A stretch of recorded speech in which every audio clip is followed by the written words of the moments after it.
Malgré le fait qu'il n'y ait pas de plainte particulière concernant la qualité de la peinture et la résistance à la corrosion, il est recommandé de porter une attention particulière à l'état des éléments de carrosserie avant l'achat. Le fait est que la voiture a la réputation d'être une voiture sportive et dynamique. C'est pourquoi cette voiture a été principalement achetée par de jeunes coureurs, souvent impliqués dans des accidents mineurs. Parmi les troubles inhérents à la peinture, on peut noter le gonflement et l'écaillage de la peinture sur le couvercle du coffre, le plus souvent au niveau des feux. En ce qui concerne l'électricité, une attention particulière doit être accordée aux entraînements électriques des rétroviseurs rabattables. Avec le temps, ils cessent de fonctionner. La raison en est que le mécanisme est bouché. Dans la plupart des cas, le dysfonctionnement peut être éliminé en nettoyant le mécanisme.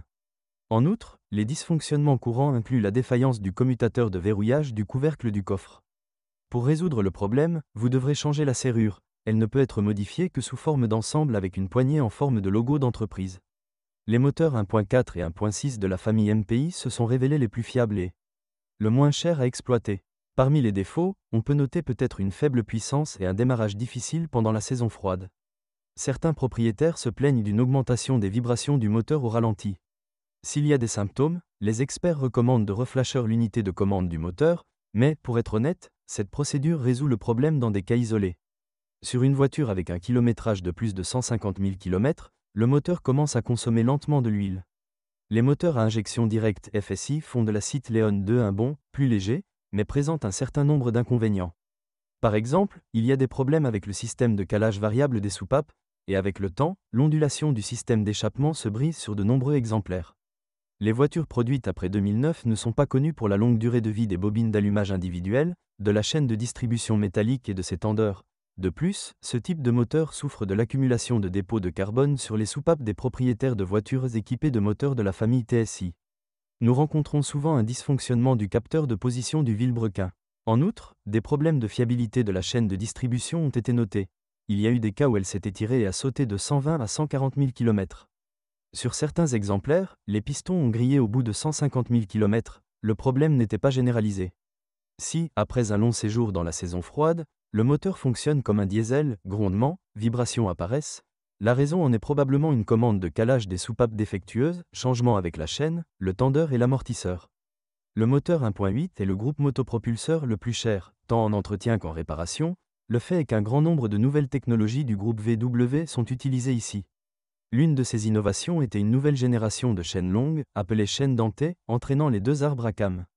Une chaîne courte entraîne la pompe à huile. Les moteurs de la famille TFSI sont assez économiques, mais ont en même temps une dynamique impressionnante. Cependant, de tels groupes motopropulseurs n'ont jamais été fiables. Les problèmes les plus courants sont l'augmentation de la consommation d'huile, jusqu'à 1 litre au 1000 km, la courte durée de vie de la chaîne de distribution et des bobines d'allumage et la destruction des parois des cylindres. Lorsqu'elle est utilisée avec précaution, une turbine dure 150 à 200 000 km. Dans les moteurs à injection directe, une grande quantité de dépôts de carbone se forment rapidement dans le collecteur d'admission. Le plus souvent, les propriétaires de voitures des premières années de production sont confrontés à ce problème. Parmi les défauts de tous les groupes motopropulseurs, on peut noter des dysfonctionnements électroniques mineurs périodiques.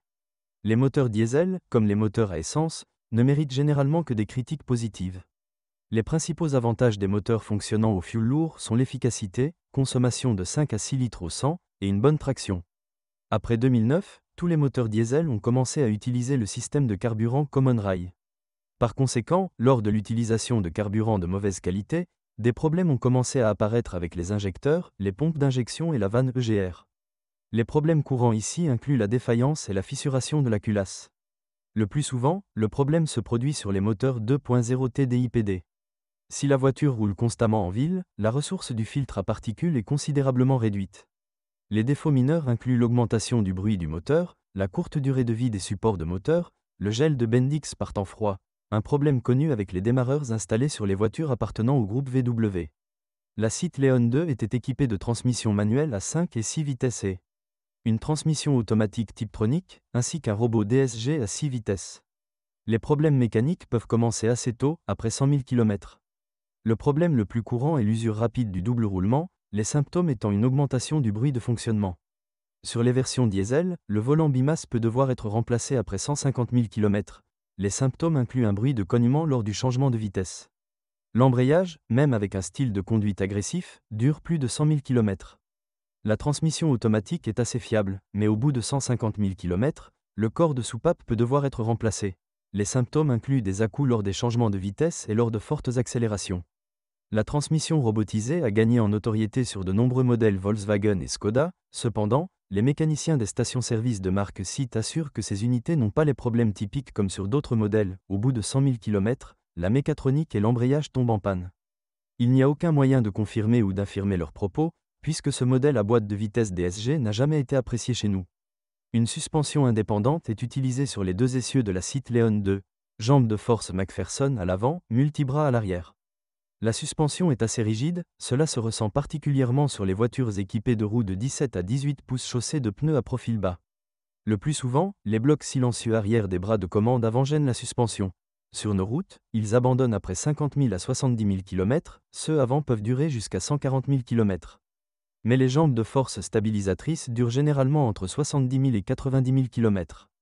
Les bagues stabilisatrices durent en moyenne 130 à 150 000 km, mais leur remplacement coûte cher, car elles sont remplacées avec le stabilisateur.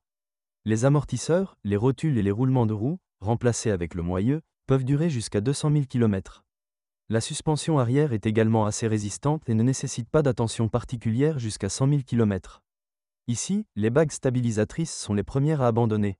En règle générale, cela se produit à un kilométrage de 100 à 120 000 km. Un peu plus tard, après 120 à 130 000 km, les élastiques des bras de carrossage arrière s'usent. Les éléments restants de la suspension arrière durent jusqu'à 150 000 à 180 000 km. Important, avant d'acheter, veillez à vérifier l'état des boulons de carrossage. Le système de direction est fiable, mais pas éternellement. Les premiers signes d'usure de la crémaillère de direction, fuite et cognement lors de la conduite sur route accidentée, apparaissent vers 150 000 km en règle générale, les bagues cassent. La durée de vie moyenne des pointes de direction est de 100 à 120 000 km, celle des tiges jusqu'à 150 000 km. Quant au système de freinage, il n'y a aucun commentaire sur sa fiabilité. L'intérieur de l'habitacle, comme la carrosserie, est conçu dans un style sportif. Si nous parlons de la qualité des matériaux de finition, il n'y a généralement aucun commentaire à ce sujet. Il n'y a aucune plainte concernant la résistance à l'usure de la finition. Mais il y a des plaintes mineures concernant l'isolation phonique et la visibilité, et si le premier inconvénient peut être corrigé, il faudra alors combler le second.